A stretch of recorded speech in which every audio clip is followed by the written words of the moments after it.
Shalom, saya sebagai Ketua Jemaat Gereja Protestan Indonesia di Gorontalo, Jemaat Maranatha Limboto, dan Ketua Badan Pekerja Majelis Wilayah 2, Pendeta Velma Selvi Kansil, Sarjana Teologi.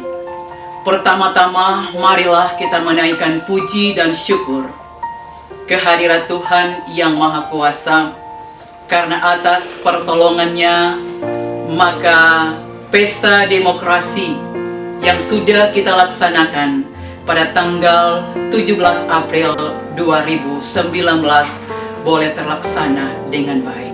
Firman Tuhan dalam Mazmur 133 berkata, "Sungguh alangkah baiknya dan indahnya apabila saudara-saudara diam bersama dengan rukun."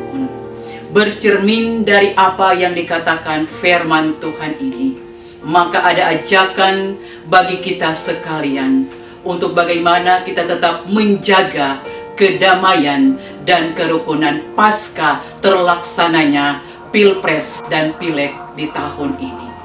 Terima kasih untuk KPU, untuk anggota Polri dan anggota TNI yang sudah bekerja dengan baik tanpa mengenal lelah, bahu-membahu, sehingga kinerja yang ditunjukkan boleh kita pantau dan kita lihat sampai saat ini. Kita bersyukur untuk pelaksanaan pesta demokrasi yang boleh terlaksana dengan baik.